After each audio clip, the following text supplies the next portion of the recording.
morning, everybody. My name is RlrrRrl. I've been drumming since 1998, and I still got plenty of stuff to practice. Today, I'm practicing out of this book. It's called 50 Ways of Syncopation.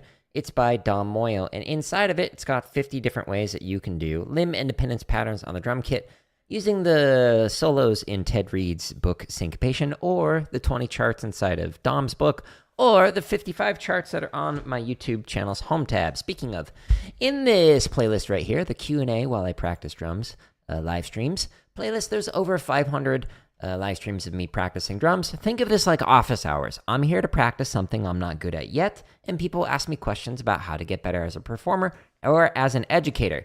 And I will often edit those responses and put them into this drumming tips playlist that has just under 20 hours of drumming Q&A inside of here, with more to come, so stay tuned for that.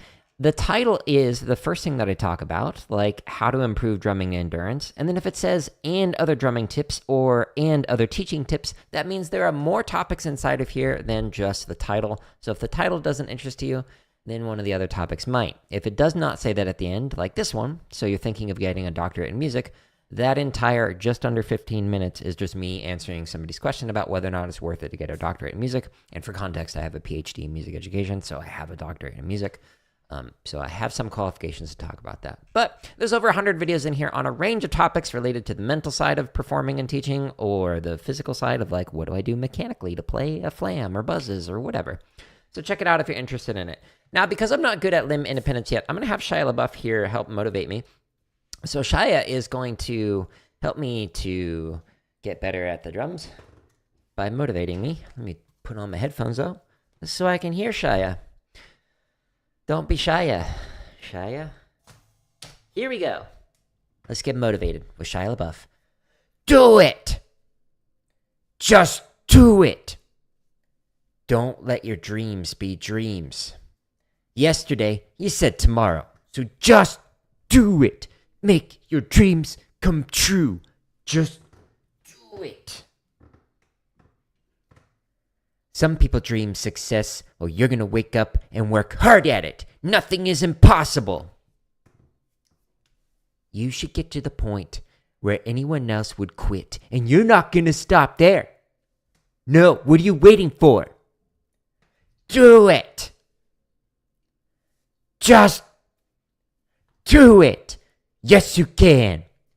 Just do it. If you're tired of starting over, stop giving up. Oh, wow. Shia LaBeouf, everybody is super motivated. Yeah, I'm ready to work on limb independence. Now, the way I'm going to do this is by using some of the thousands of free play-alongs and resources that are in my YouTube channel's home tab. Or if you go to the link that's at the top of the screen, jaredoleary.com/drum. There's a bunch of chop exercises. If you're a rudimental drummer like I am, there's over 1,000 grid variations inside of here. This is where I'm practicing. I'll come back to that in a second. There's over 500 marching bass drum exercises. There's a bunch of cadences in score format, some sight reading exercises, almost 500 technique exercises, just under 20 hours of drumming Q&A, me responding to questions live on these streams, and that's edited, by the way, so that's getting rid of like the pauses and me taking time to think, etc. And then there's all these scripted lessons like how to hold traditional grip or how to move faster around the tenor drums, or why I think metronomes are overrated for drummers, etc. So just click on any of these and it will take you to that content on my YouTube. This is just organized neater than what I can do on YouTube. Now, the section that I'm practicing is this particular section. Good morning, Tyler. How you doing today? And I'm going to be practicing limb independence patterns. Every single one of these playlists inside of the limb independence section links to these two videos at the bottom. So for example, if I go into the straight drum charts right here, this video teaches you how to develop limb independence on the drum kit. And then this video is an edited version of an over 3-hour stream that I did where I played through 62 different limb independence variations with one chart in one sitting. Some of them sounded good, and some of them are like, Jared, you need to keep practicing that. And I'm like, yes, I know. Thank you. But this can give you 62 different ways that you can play through any of these 55 drum charts inside of here. You doing great? Good, good, good. Yesterday was not a good day, eh? Makes a normal day heaven. Well, or you just, or is that a phrase? Are you saying that yesterday was a bad day? Yesterday for my wife and I was weird. She's right here, and she's nodding her head. Weird circumstance in the morning. We saw another pair of dogs that looked exactly like our dogs, like literally a red Doberman and like a black lab. And it was like, wait, is that what? No, my dog's right here. It was so weird. They were like two strays running around. I was like, wait, did our dogs get out? Nope. But, anyways. I like that, that phrase though. It's like the perspective of like when it's kind of like the fish in cloudy water and whatnot, or muddy water, and when you get out of it and you're just like, wow. Or like whenever you get like injured or something or sick, you just like, as soon as you're no longer feeling that way, it's just like, wow, I'm so glad I don't have that cough anymore. I'm so glad that I don't have that pain anymore, etc. It's just perspective. It's good. But, anyways, hopefully yesterday was good for you and you're just, saying that phrase. Oh, today I'm going to be practicing two different patterns to warm up with. So the first one that I'm doing is one that I did 2 days ago. So I'm going to do paradiddle and then left, right, left. Okay? Paradiddle, left, right, left. You can do it on the hi-hat if you want, or you can like do it on here. Thank you for the sub. And I'm going to recite read charts on the bass drum, okay? That's not how you pronounce it. If you want to get extra fancy, by the way, you can do a shup on like one.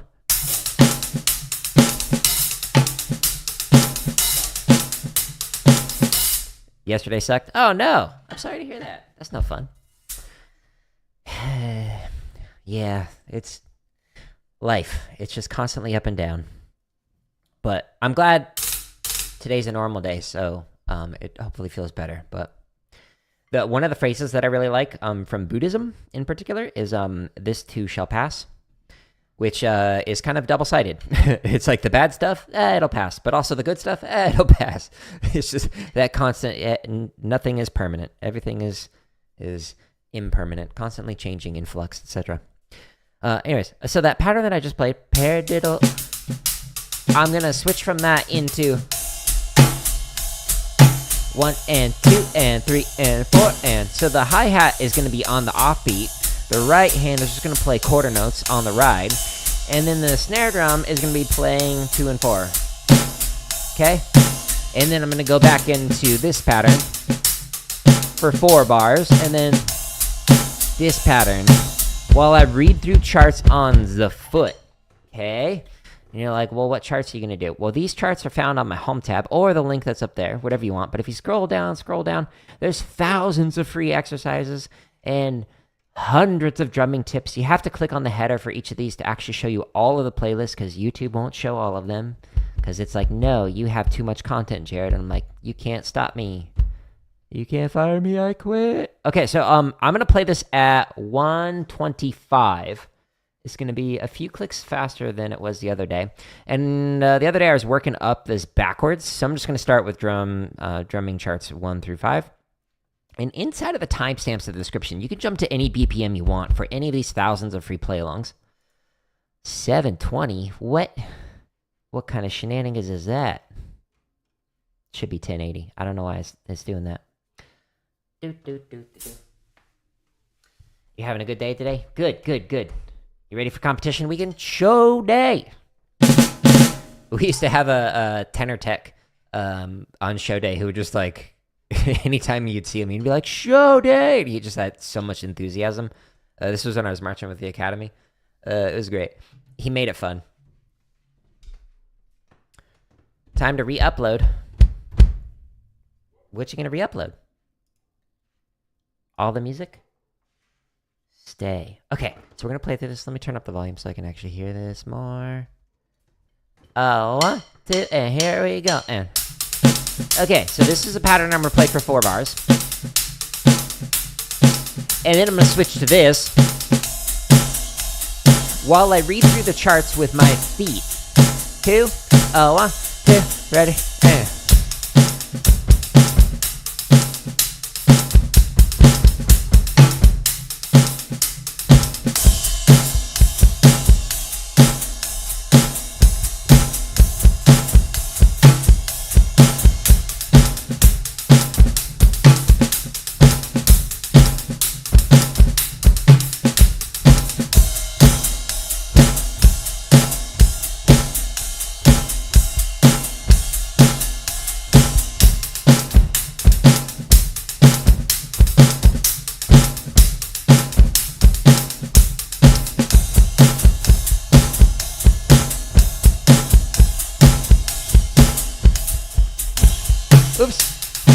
I made a mistake. No!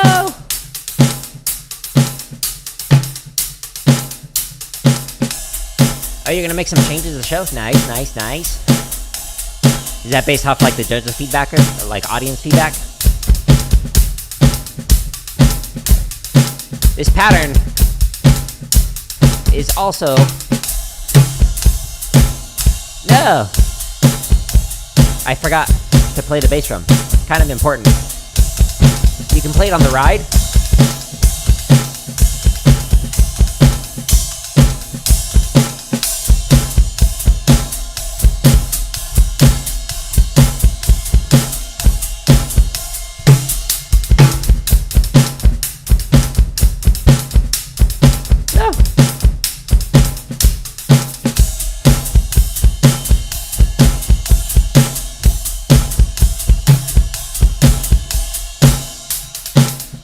My foot feels weird.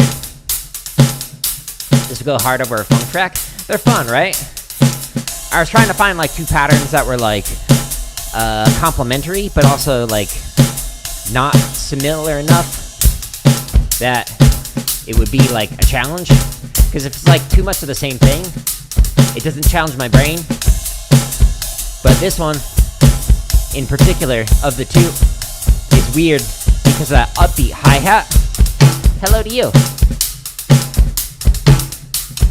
I screwed up reading that. Turns out, reading multiple chats while reading charts is hard. Who would have thought?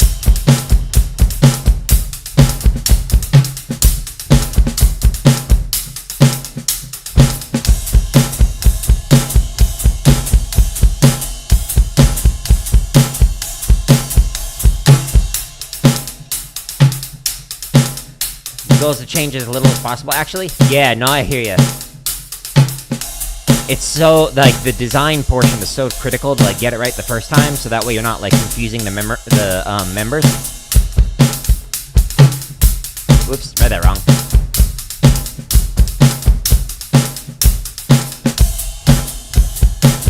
Because, like, if you're playing, like, when I was marching, we'd have, sometimes on the show day, some like change to the part, and then you're just like not only having to focus on playing clean, but also remember, hey, it's not, you know, the way you played it for months. Now it's something different. That's no good. It's not ideal.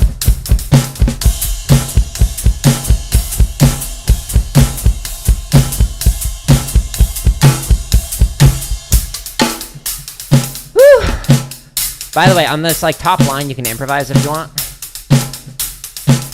or just play the ostinato, or you know, just play quarter notes, whatever you want to do. 1, 2, ready? I can't read today. Hooked on phonics. Did not work.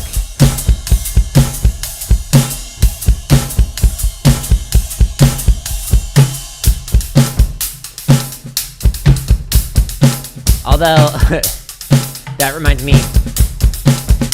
of the story that I told multiple times, where I went to renew my teaching certificate, and they're like, you didn't ever take a class in phonics, so they're like, you can't renew your certificate. Oh, I totally played that last one wrong because I was talking. So, like, you can't renew your teaching certificate because you're not highly qualified because you never took a phonics class. And I was like, but I've been teaching for several years, and I have a doctorate in music education. Shouldn't that count for something? And they're like, no, because you never took that phonics course. So I didn't renew my teaching certificate. I was just like, all right, that's fine. I'm at a nonprofit now anyways, so I'm good. The goofiness of all the stuff that goes on in the background. Okay, that was mostly good other than my talking messing me up, but, you know, that was a choice, and I made it. Right now, I just stretched the side of the forearms. Now I'm going to stretch the underside of the forearms. So the way I'm going to do that is pull back. Oh, yeah. You spent all of your date and rehearsals reworking the ballad and closer visuals for 3 hours? You got very little actual reps in. Then you were uncomfortable in finals. You actually dropped a score. Yep. That, I get like there's that risk to reward. I can't speak. I need more coffee, I guess. Like ratio that you gotta like think through. And I'm curious like what the takeaway from that was. Like, was it like thinking, oh, this is gonna be easy enough to do it, we'll be fine? And then it was like that sunk cost where it's like, well, it's not going as good as we wanted. Or maybe it was like too optimistic with it. I'm stretching the top side of the forearm 2 at a time. But yeah, making those last minute changes is scary. There are some like drum corps shows that famously like did like semifinals and finals night like a completely different ending with like visually, which is like super cool, but man, is that risky. Like, I don't know. If I were a staff member, I'd be like, I don't know if this is going to work. Now I'm going to stretch thumb to thumb. So stretch from the larger to the smaller, so like forearms to the tips of the fingers. You're very much anti-changes for Dayton? Yeah, I'm very much like anti-changes for at least the last like week or two. It's just too much. Hawaii 5.0. Wipe out. We just naming songs. China Gates. Who's that? Philip Glass? Oh, I'm trying to remember who the composer is.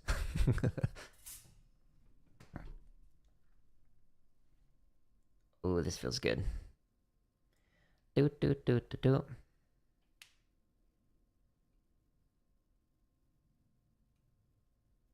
Yep. Yeah. No, I'm with you on that boat, Tyler. Yeah, I agree. Just like keep repping it over and over. Like there's some rehearsal clips actually of like Blue Coats in like finals week. And like the rehearsal clips are like from the stadium, like just battery and front ensemble performing with each other, and like Roger Carter is up top just like giving some what you could call just very basic feedback. Like nothing like, hey, refine how you're holding your stick. No like details, just like, hey, make sure we're not slow on this phrase. And then rep it again. Hey, make sure we're not doing this. And then rep it again. Like no changes, just minor refinements. And then just really focus on, let's just get more reps in, different chunks, different entire phrases, etc. And that's definitely what you need to be doing at the end. Thumb on top, fingers underneath. I was at a band day one year and was just kind of walking around in the lots after we had performed, and was just kind of checking out the drum lines, and a drumline instructor was spending like the week before finals, I think, spending like a significant period of time, at least 20 minutes, maybe even 30, just like refining their dutting, like dut and like the t versus the dut, etc. And just like he just kept like sitting there and trying to refine how they were dutting, and it's like, I don't know if that's like the best use of time, like a week before finals. But I mean, I could be wrong. Maybe it was, like, genuinely, like maybe it was, but it was a choice that I wouldn't have made based off the information that I had with the group. But, you know, as instructors, myself included, sometimes make mistakes. Like, maybe we shouldn't have rehearsed that thing. Maybe we shouldn't have rehearsed dutting. Cheers to you.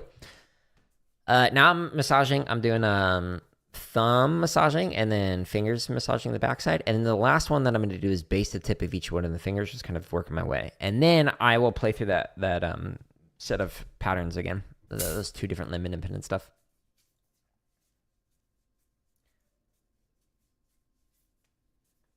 You're excited? We have the show complete. Sweet. Heading into 3 back-to-back competitions. Nice.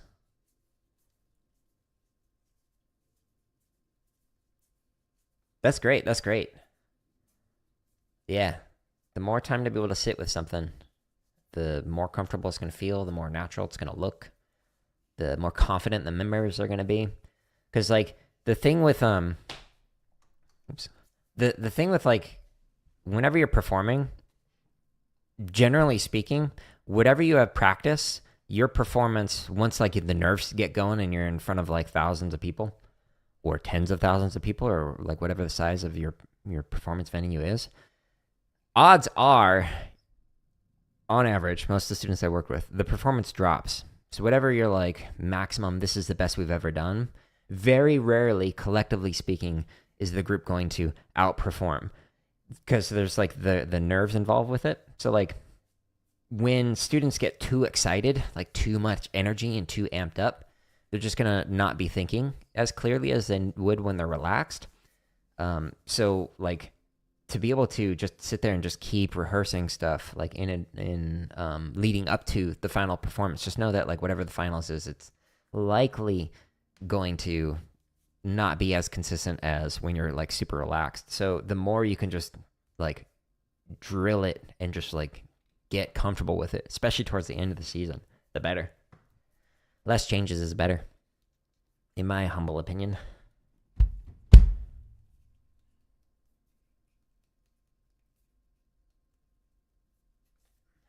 Let's see.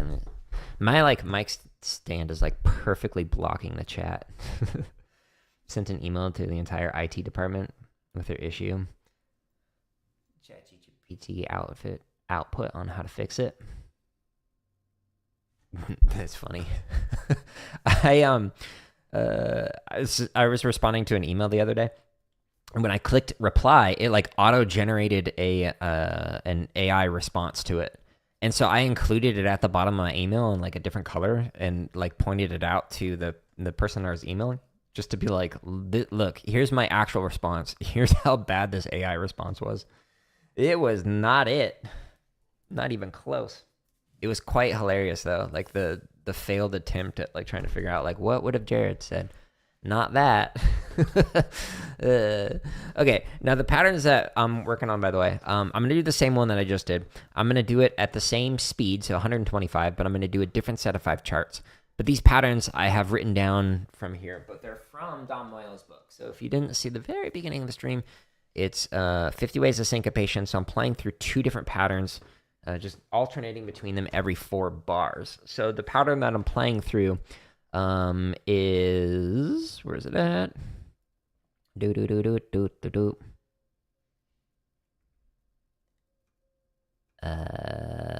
It's hiding.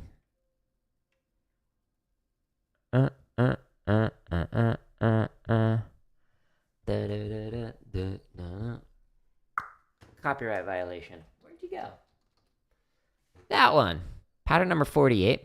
So the paradiddle left, right, right, left.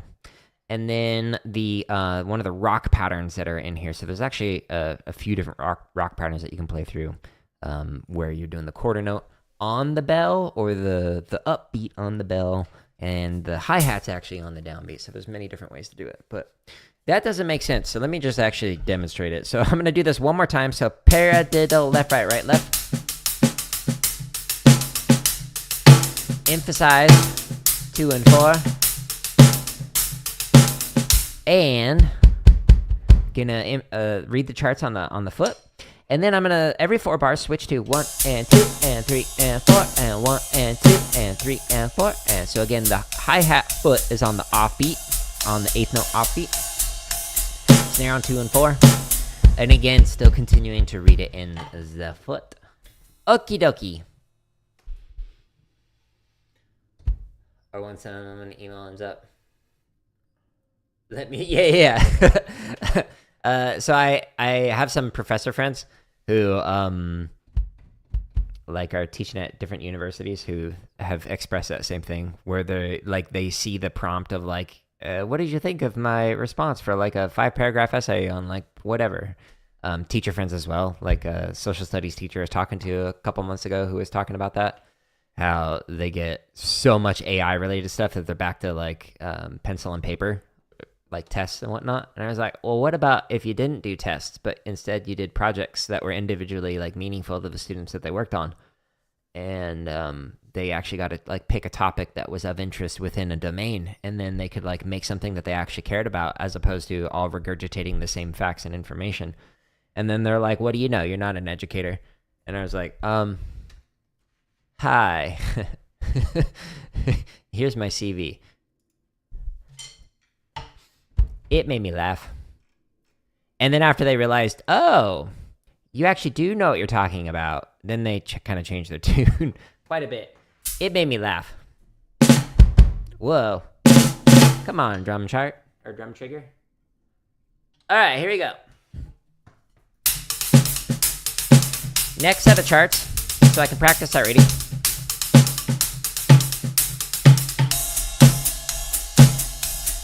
Here we go, 1, 2, 1, 2, ready, and...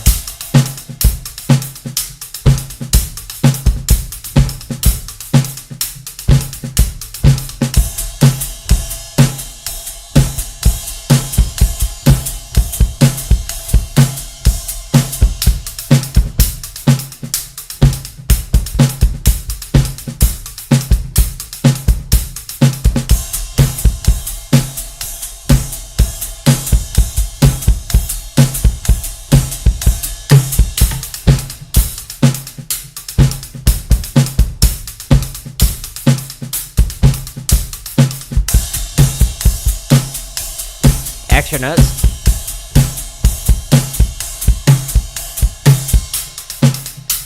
Yeah, my like right foot feels floppy.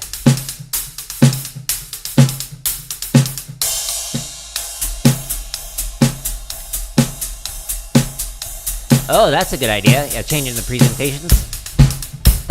I had a he was a really good social studies teacher and economics teacher as well in high school, who was also, he was working on his doctorate as well, and he had us do, for like the last month and a half, everybody had to present on a topic to like demonstrate understanding. I think this was during his economics class. I took the 2 different classes with him, and he joked around how he loved to do this because he didn't have to do anything for like the last month and a half of school, which is like made me like laugh pretty hard. But there's like an educational reason for him doing the presentations and whatnot, to like make it so that like people had to actually like demonstrate and synthesize the understanding.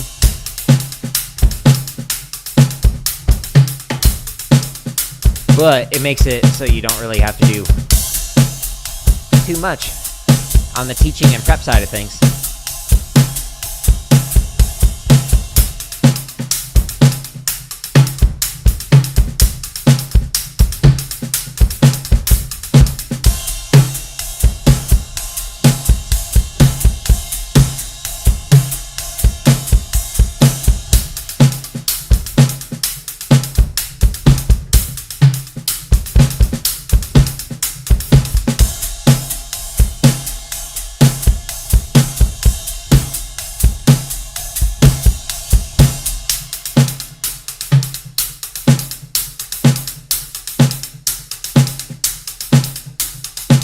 I'm reading through your comment, but this again just blocking my way.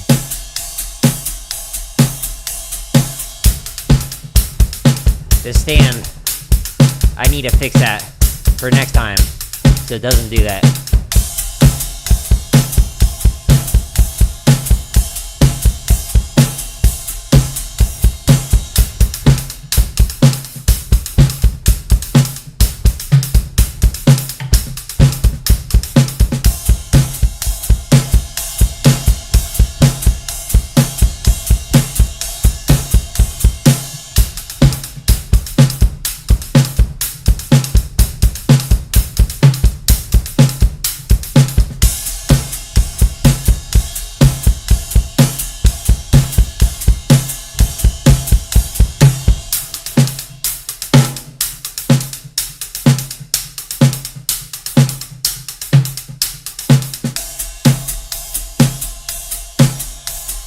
That's interesting. That sounds like an interesting piece. I had a professor, music theory professor, who...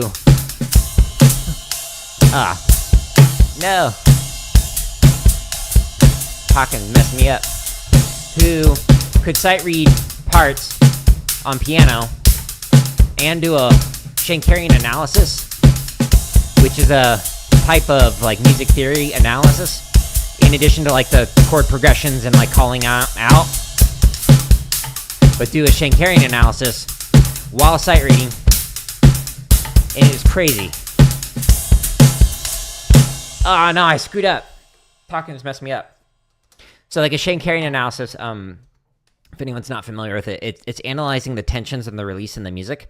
And so that you basically are analyzing the expectations that you're creating for the listener leading up to like this like ultimate like point of tension and the release and the fall after that. And so she was doing that analysis with the chord analysis and going, oh, this is unique because it's going from this into this while sight reading the piece. It was just crazy seeing people do stuff like that.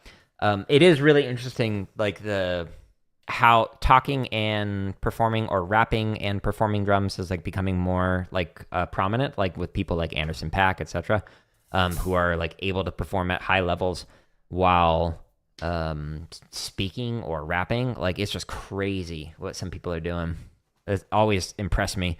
The reason why I'm able to do it okay at this point is because of just like practicing it on the stream. It's just like trying to respond while playing stuff, but I just totally whiffed it at the end there. Talking messed me up.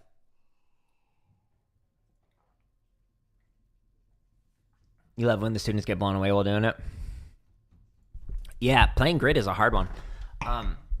It's just like one of those things where it's like you just don't understand just how comfortable you can get with playing to the point where like you could basically be drumming in your sleep, like some of the stuff that you would do. And like when you're a newer student and you see an instructor do that, it's like, how is that possible? I want to do that too. It just takes a lot of practice. Speaking of, I want to switch between like two more patterns. Like that one was fine. It was the talking that messed me up, like screwed up the patterns. Like I'm debating, do I want to do like a different foot pattern? So like doing like a Baião, so like boom boom boom boom boom, and then go into samba.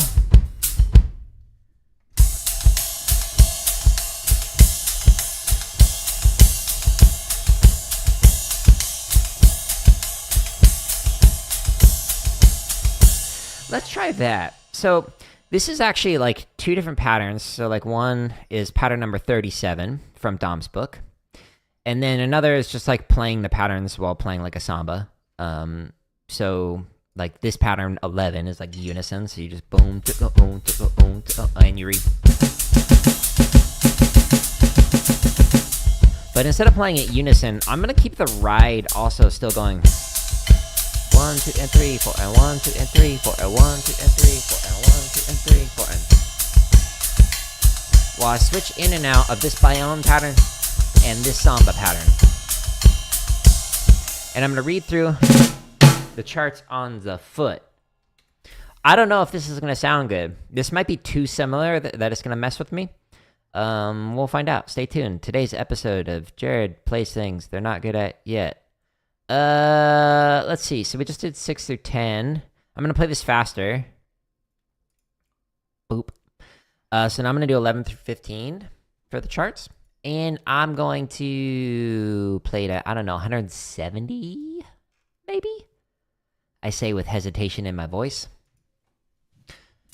You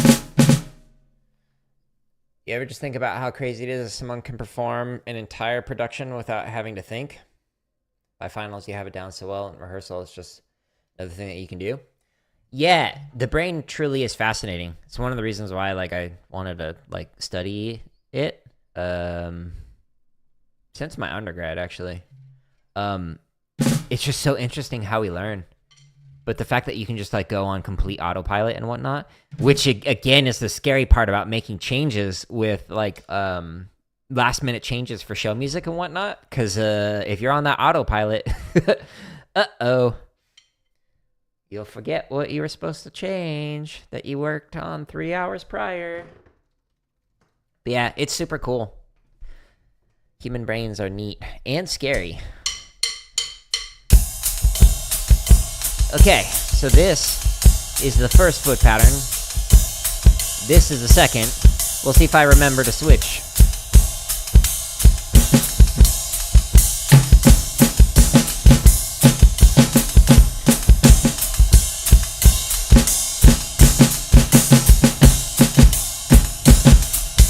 Oh! Turns out that doesn't sound good. Let's go 10 clicks slower. This is harder than I thought it would be. Like, individually, I can play the patterns, but switching between them.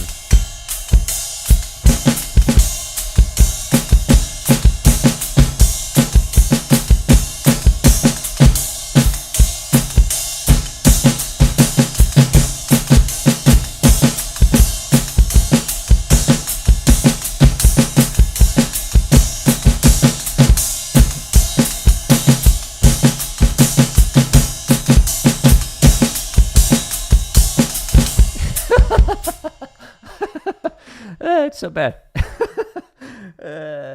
Okay, let me try this. I'm gonna put my metronome on, and I'm gonna do that 160.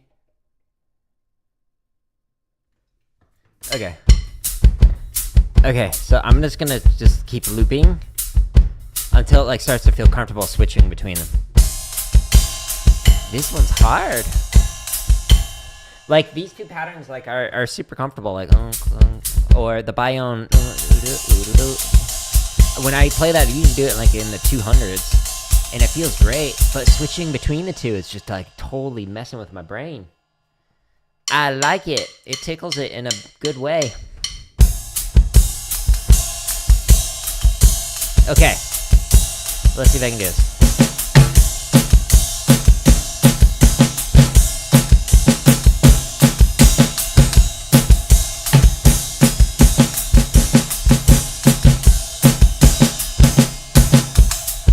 Yeah, when I switch my feet, it screws up my ride pattern. Interesting. So I'm doing every 2 bars now. Let's try this again. It's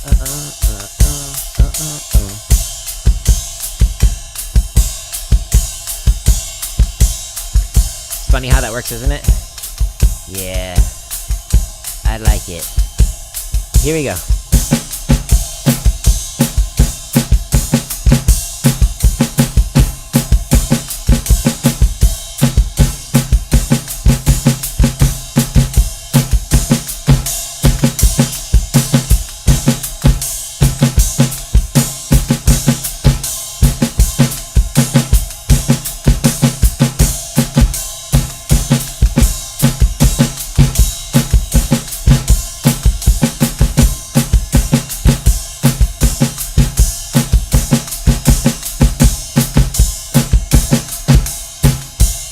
Restarted.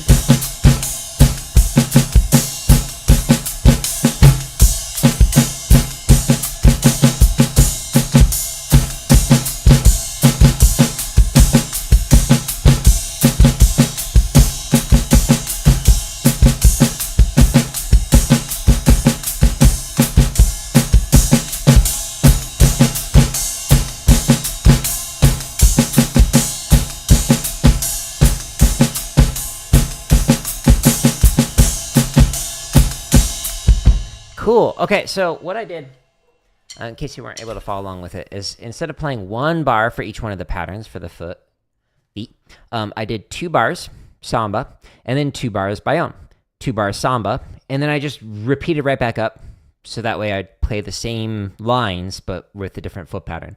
So 2 bars Baião, 2 bars samba, 2 bars Baião. Okay, so now what I'm going to do is I'm actually going to use the play along again, and I'm going to try and do it every 4 bars. It might take like a chart or 2 for me to like get comfortable with it, but just sitting there and playing that chart like twice, going through it, already feels better. So let's try this again. This is good for my brain. I like it. This is, by the way, like stupid hard. Not only is it like difficult, like learning all the of Dom's different ways to do limit independence, but to alternate between them is like the ultimate what you want to be able to do. So that way, when you get a chart, you can just pick up a chart and be like, oh, I can jump in and out of different limit independence patterns. And it can make it so that you could read any chart and just make it sound fresh. So you can change up every phrase, every 4 or 8 bars, whatever you want to do when playing it.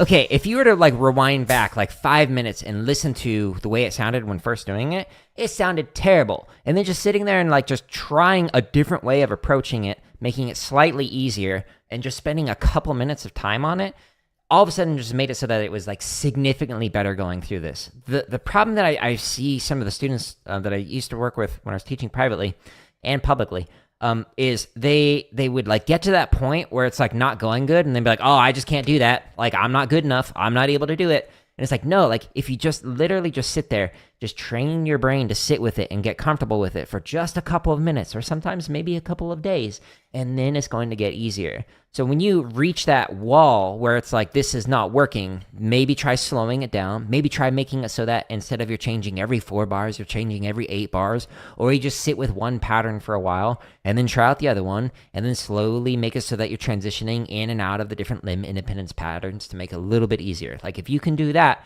that will really help you out in the long run, because you won't just like basically run away from every little problem that you're going to run into, or every single like wall that you hit. Like the way that I can relate to this is been training our dogs that we just got.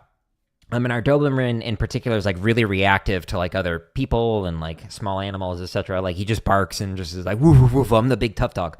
And so what you have to do is just like, if he's like barking at like a cat, it's just like walk it back and forth at a good distance, and like keep like reinforcing when he does well, like praise him like good boy. And if he does bad, then it's like use the N word, N-O. And like, no, we don't do that. We don't bark at the dogs or other cats or whatever, etc. So like that reinforcement, as opposed to just avoiding it and like, oh, my dog barked at somebody, I need to get him away from that person. That's just going to reinforce like the bad behavior, where like every time he gets like scared or anxious or whatever, and he's going to bark, like then, oh, if I bark, then I can get away from this thing that is scaring me right now. But if instead like sitting there and like praising it, then it can really help out. So I don't know if that helps at all, but N-word freaked you out? Oh. Yeah. It's one of the, sorry, not that N-word. No, we don't say that one. The N-O word. I'm not saying it because I don't want him to hear it and think that he's in trouble. It's like, if I say S-I-T, if I say that word, my dogs will literally just like, rest their booty on the ground. Like if they hear some of those commands that we've been training into them, like they'll do it even like in the other room, which is cute. Like it's funny. It's like good. But I don't want them to get in trouble when they're actually not in trouble. But yeah.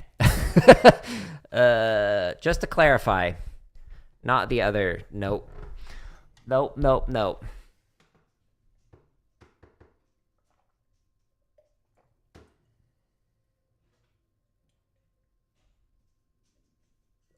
You're getting better at throwing the footballs after a couple months? Nice. Yeah, just takes practice. If anyone knows how to practice, it's you. Okay, let's continue this. Switching between the samba and the Baião with the feet. I like having the ride pattern stay consistent as well. That's like a consistent ostinato. It's interesting. It's fun.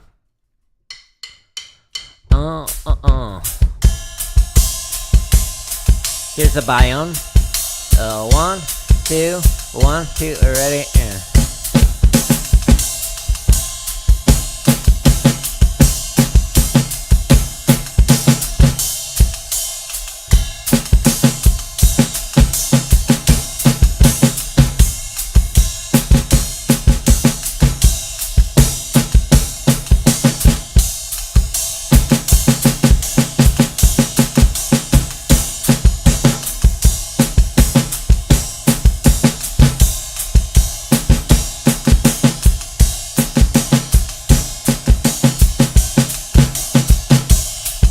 Okay, so that was a little wonky, but like, it makes sense. Just kind of jumping right back into it. 1, 2, oh 1, 2, ready, and.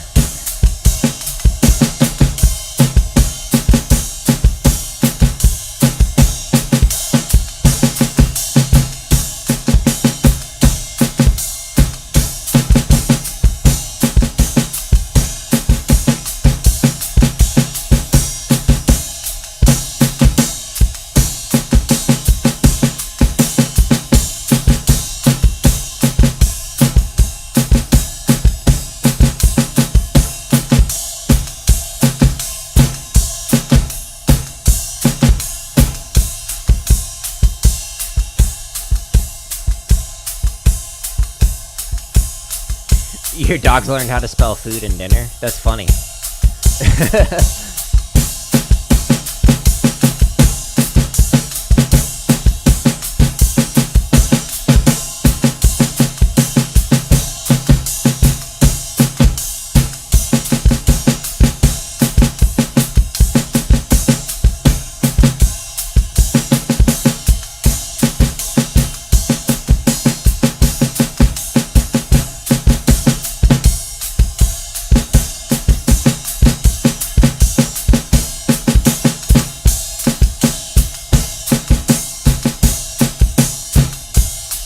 Our Doberman has a lot of emotions, and it's like hard for him to control it. He just gets so excited.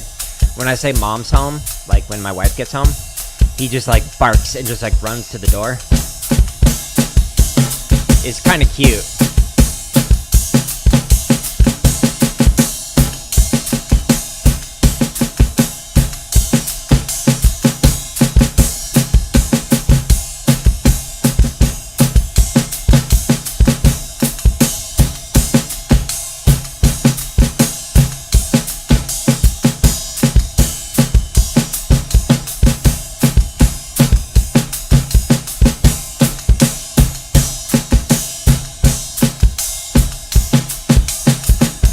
Our lab pit bull, on the other hand, she runs and grabs a toy.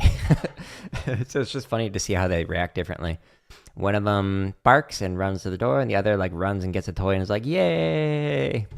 Okay, it got better while going throughout it, so yay. I'm still having difficulty. Like sometimes I'm playing the samba and like, oh, I need to switch to the samba next. It's like, no, you don't. You're playing it right now.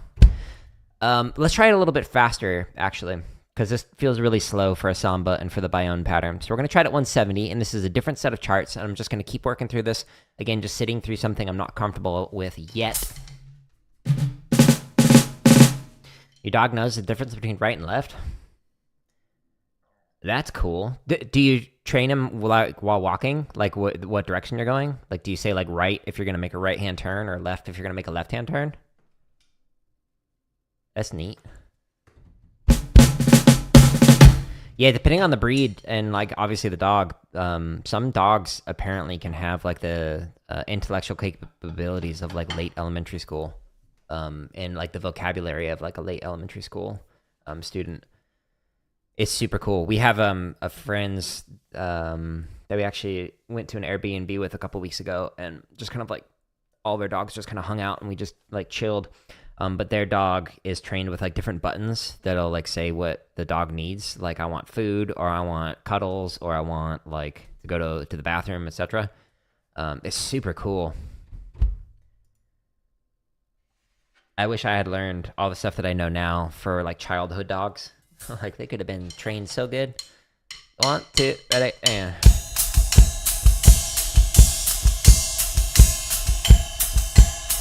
Okay, switching between this pattern and the Baião. 1, 2, here we go.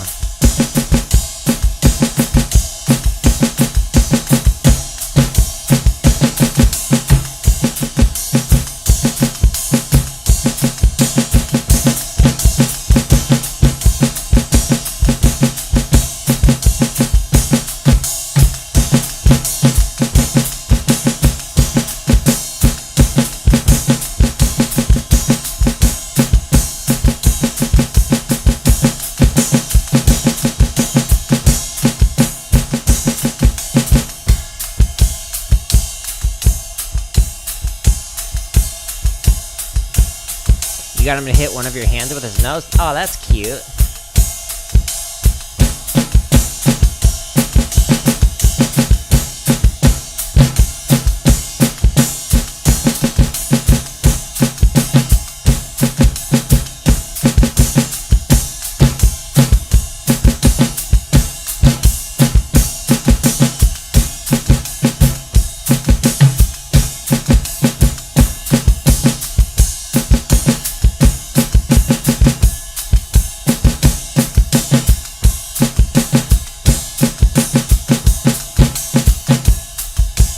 How'd you get him to, like, how'd you train him for that? Did you have, like, a treat in one hand or something? 1, 2, ready, and...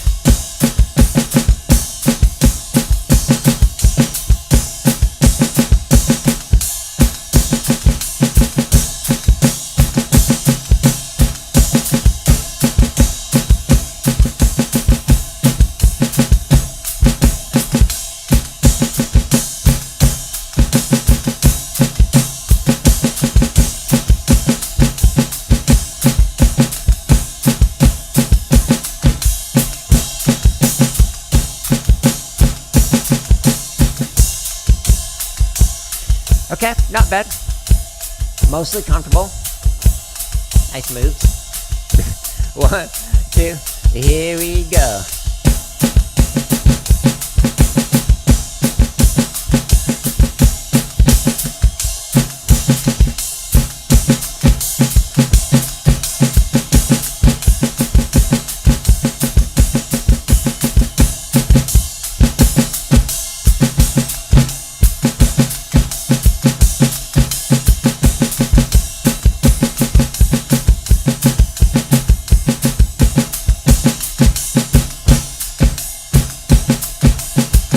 Love you lots. I like your shirt too. It's cute. Okay, here we go. Last try. 2, ready, and.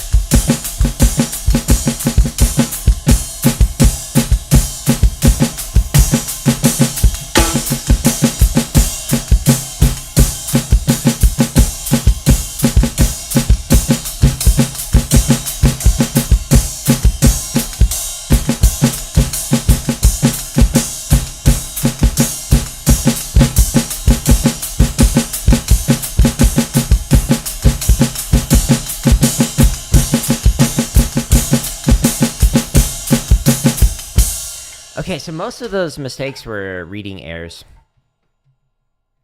Darn. But, more difficult than I thought, but more progress than I thought. Based off how it started, when I first started playing it, it was terrible. And then it got better. Yay! You let him to grab a treat in one hand? And call it which direction he was going? Reading through it.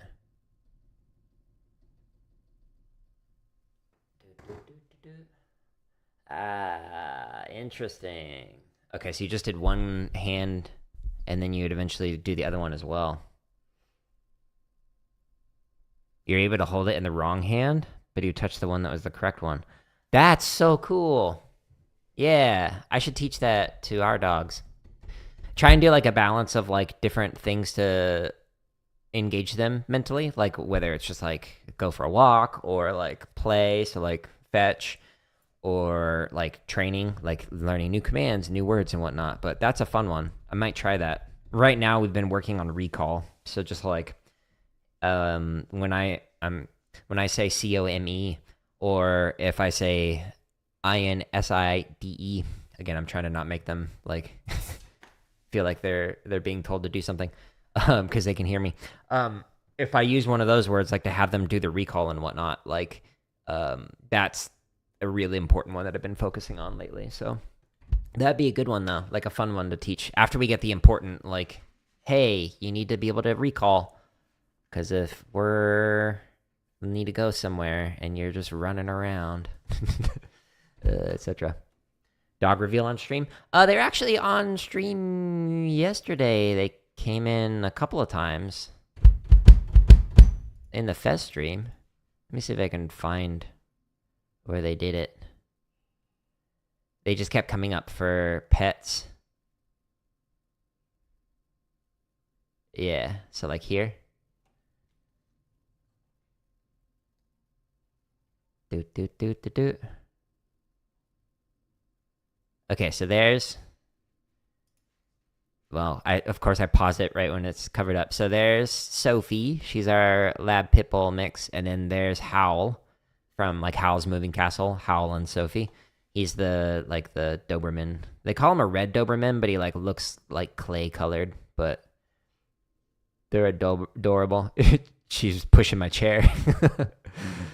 They're best friends. They love each other. But yeah, they don't really like the drumming. So Sophie's probably on the opposite end of the house right now. Because she's not a fan of it, but Howl is pretty good with it. Jeffrey, good morning. So cute. Yeah, they're adorable. It was so fun. Like, they'll often do that to me when I'm like just like sitting there like grinding out something, like if I'm like editing like I was for a few hours yesterday. Like, they'll just come up and be like, pay attention to me now. It's a good, like, all right, take a break, play with your dogs. But they're fun. I love them. They're adorable. Let's work on feet. So my goal this year for drum kit is to like get my feet to be better. So I'm going to do under the technique section, under the endurance and speed. If we go to Chug with hertas, I'm going to play through this just with the feet, and eventually I'm going to add in the hands and incorporate that. But I'm going to play through it slow from 60 until about 70-ish, and I'm going to switch between two different techniques. So the two different techniques that I'm going to do are heel down, which I'm more comfortable with, and heel up, which I am not comfortable with yet. So I'm going to switch between those two to grind it out to practice it with these.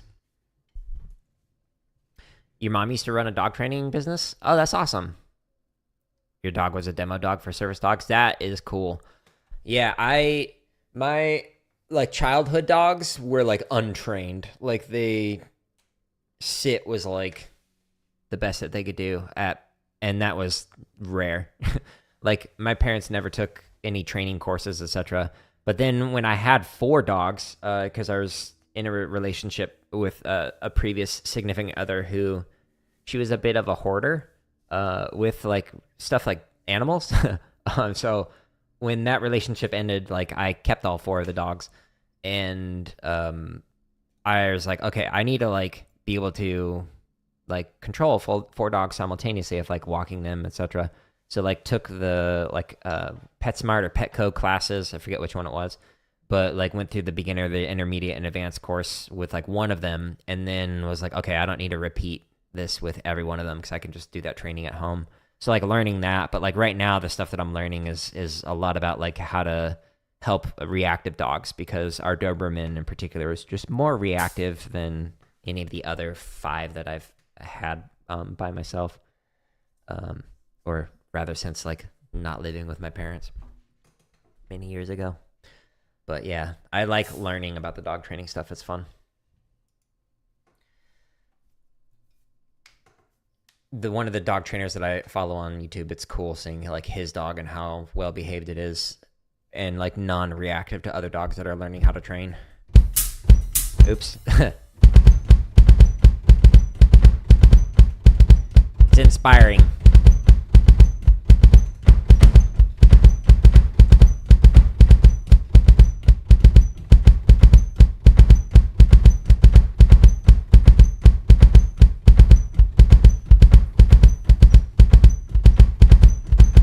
Okay, so that was actually heel down, but it's like bumping into my hi-hat, so I need to adjust it. It doesn't do that. All right. Now I'm going to do heel up, okay? So using the platform, keeping the heel up. And this is something I'm not good at. 1 and 2.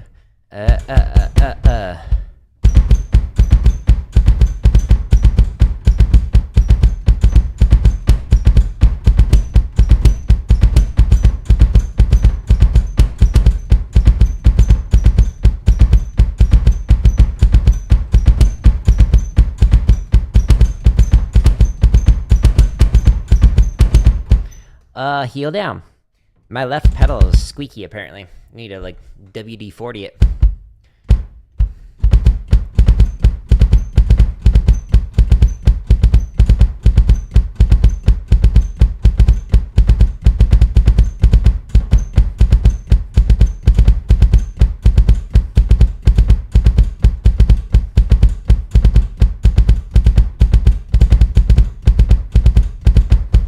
It's still doing some of the double strokes, but not as much as it like was previously. 2, heel up, late.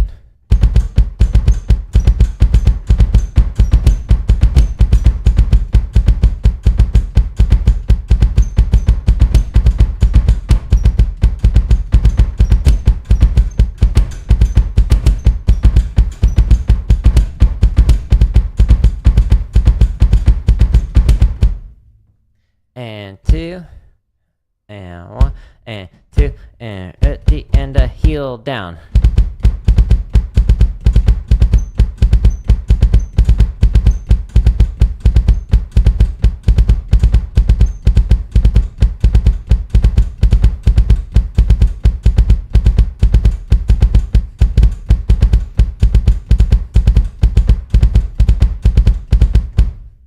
Okay.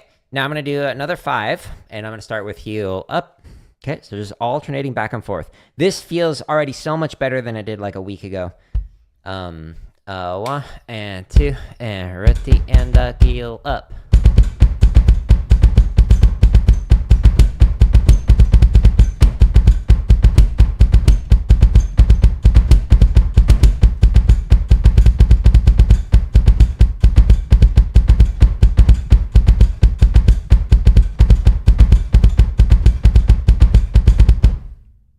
And 2, heel down, and 1, and 2, and ready, and go.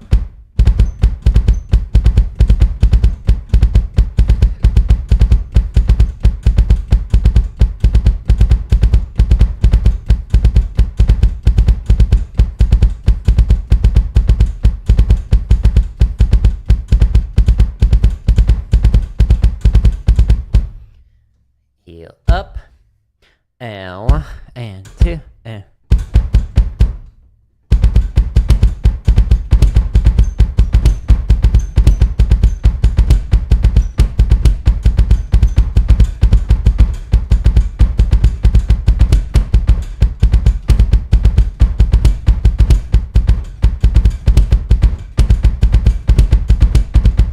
they went of asking for a metal breakdown beat with this. In the future, yes.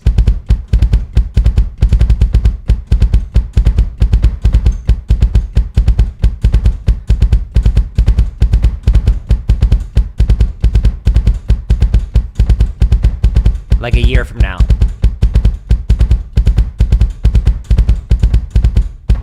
There's going to be more plateaus and stuff that I'll hit with this progress. But yeah, in like a year, it should be good.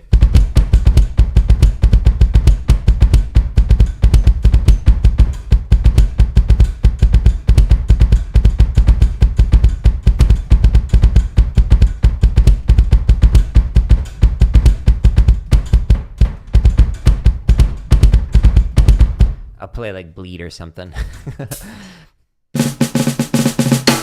Alright, yeah, so eventually I'll add in the hands, like, etc., like going through it while playing that. How hard it would be to play that sheet music with your feet while incorporating the snare and hi-hat? For me right now, very hard. It's requiring a lot of my brain power just to, like, play rhythmically accurate, because my left foot in particular just doesn't have the chops of my right foot, but my right foot doesn't have the chops of my hands because I haven't practiced drum kit. So we'll get there. We'll get there. I actually am curious. What does it sound like if I go a little bit faster? I'm going to do heel down for this. That seems nightmare level hard. Eventually, we will get there. We will definitely get there, Glim. It's going to take some time. 1 and 2.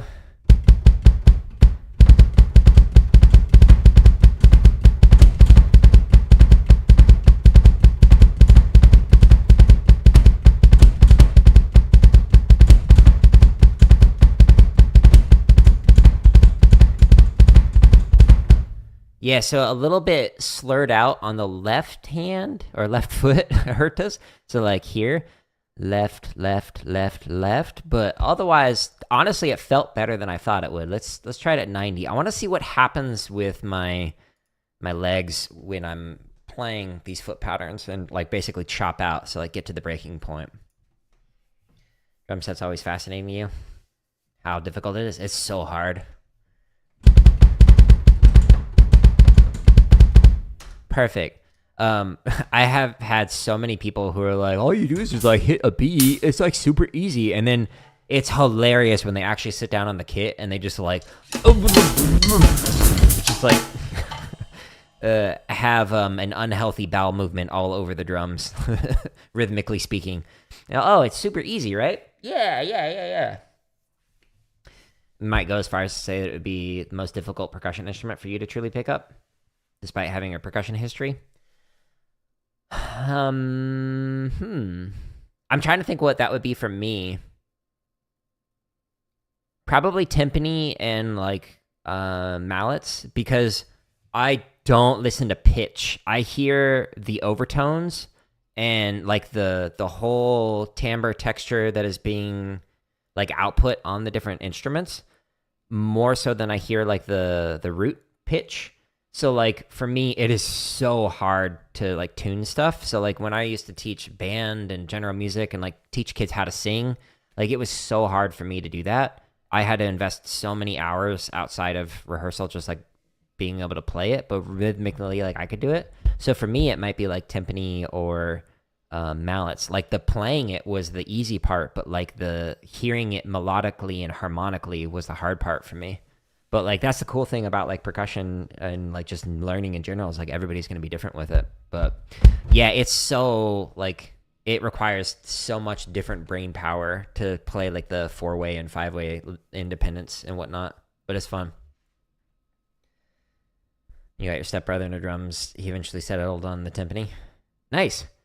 I know a guy who is like the timpanist for like a well-known Philharmonic orchestra. He was previously like the timpanist in Academy back when I marched, and then he went on to some other groups, and then now he's like the dude. Like he bought his own timpani so he could practice. Like super proud of him. He's worked his butt off. All right, let's try this again.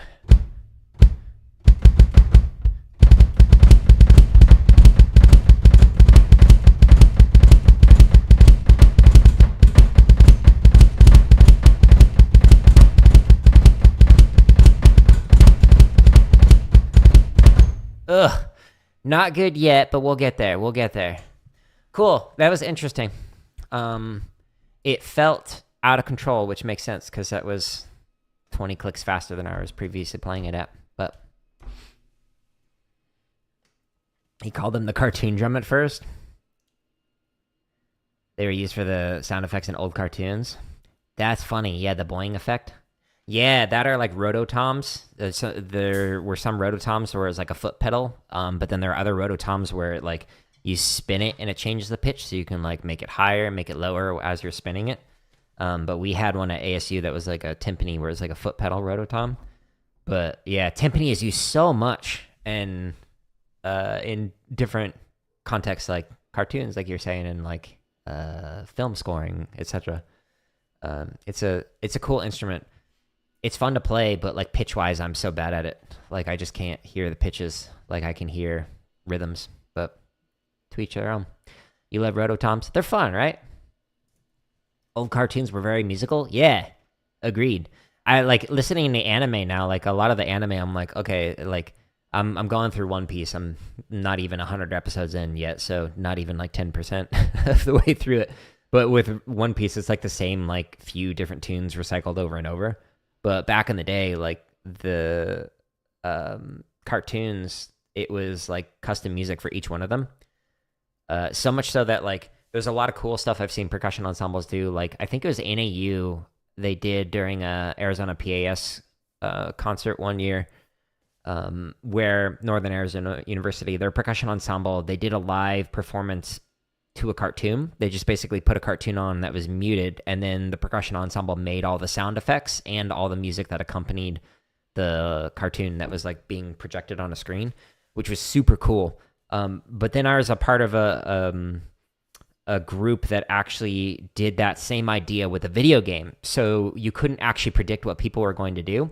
So what we ended up doing is we had a game on called Flower. And so like you basically are the wind controlling, you as a character, you basically control the wind, and your goal is to collect flower petals as you just float around and collect petals. It's super peaceful. And so as an ensemble, we would like make different sound effects when you collect petals. And if you unlock a new area, it'd make a different kind of sound effect or different music. And then if like a player was like moving away from the direction where they should go, then we'd like get quieter. And like, then when they started moving towards the direction they would go, we would try and guide them audibly and make it so that we'd play louder, etc. So that like interactive music was like super fun to do. It was such a cool experience. And then another ensemble that I did that was kind of like that was actually like in improvised cipher, where half of the musicians were, or half of the circle, the cipher, were dancers, and the other half were musicians. And the dancers would improvise moves to the improvised music that we were playing, but the music that we were playing would be improvised based off of how the dancers would respond to it. So it's this like back and forth, like a battle basically between them. It was super cool.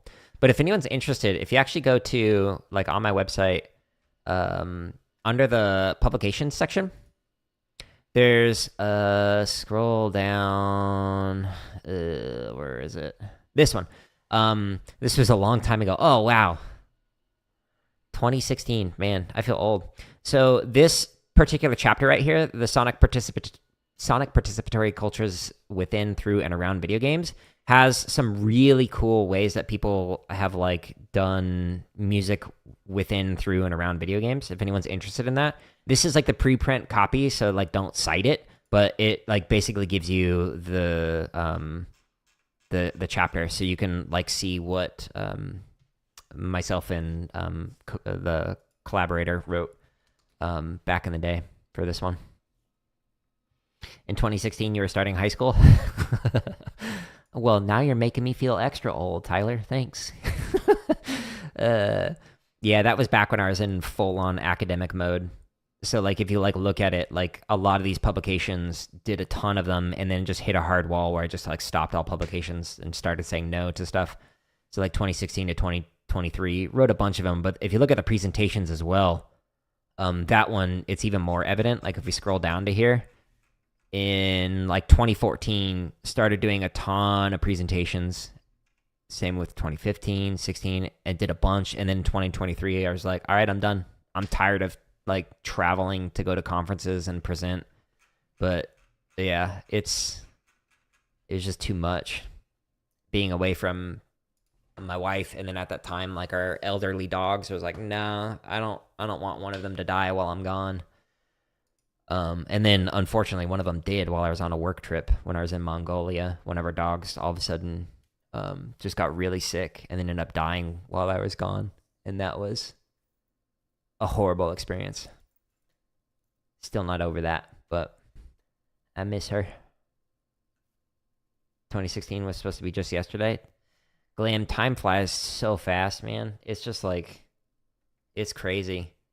Like when thinking about, so like I finally finished my dissertation in 2018, with which, if anyone's curious, you can get that. It's this one, a corpus-assisted discourse analysis of music-related practices discussed within shipmusic.org.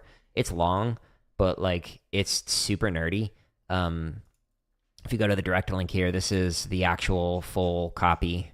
If you see ProQuest selling it, don't buy it from them. They're not supposed to do that. You actually have to pay money to have them not sell your dissertation, which is just stupid. But I did pay that money, so they should not be selling it. But there's a lot of really cool stuff related to computer science and music inside of here, programming, and it's super nerdy if anyone's curious. But that was 2018 when I finished it, when I was done with it. It's just like, okay, that that was like 8 years ago now. Feels like forever ago. But lots of cool Game Boy stuff. Check out the appendices at the end. There's a lot of cool hardware and software modifications that people did to make some super cool modifications to their different consoles and handhelds. And if anyone's interested in like video games and music, this dissertation is super nerdy. It gets pretty dense, but it's cool. It's fun. Sorry I had to go through that. No, I appreciate that. It was rough. I can't sugarcoat it. It was hard. Watching your dog die over Zoom was rough. And then, like, not being able to console my wife, like, in person, like, just to give her a hug. It was just like, oof. Not a good experience. Wouldn't wish that upon anyone. And, like, before, like, leaving on the work trip, I was like, I don't want to go because, like, I'm afraid of my elderly dogs. And then, like, that ended up happening. And I was like, I'm done traveling. That's it. So, like, you'll see, like, on the CV, there's just, like, a firm cutoff because we still had 2 elderly dogs after that. Like, there's a firm cutoff here in 2023 where I just, like, stopped. I was just like, I've done over 100 presentations. I'm good. I don't need to do any more. Thanks.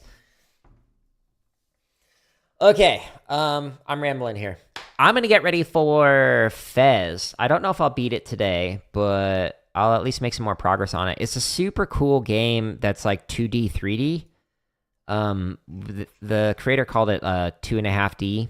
So if like anyone hasn't seen Fez before, like if we go into it, the way that it works is like you can actually control the environment to like spin it in different directions like that. So it's technically 3D, but it presents it to you in like a 2-dimensional format. And you can like rotate the world around you like this, which is just like super cool. So it's like a puzzle game that is very unique, but there's a lot of hidden stuff in here that I'm like, I have no idea how to do this. So I'm using the power of the internet to figure it out, to collect all the things, as opposed to, okay, so you're supposed to turn it 9 times this way, 7 times that way, and 15 times that way, and then press up, down, up, down. Cool. That's how you unlock that. Yeah, I would have discovered that. You hope I have a good time with it? Me too. I hope you have a good day, Tyler. I hope it continues to be better than yesterday. Sorry you had a rough day yesterday, but I'm going to call it here. I'll be back on in like 15 or so minutes, maybe 20. I got to rearrange the whole thing, the whole room. But home tab of YouTube is where you can find all the drumming stuff. Just click on the header, and it expands and shows you all the different play-alongs. There's thousands of them, as well as all the different tips and lessons.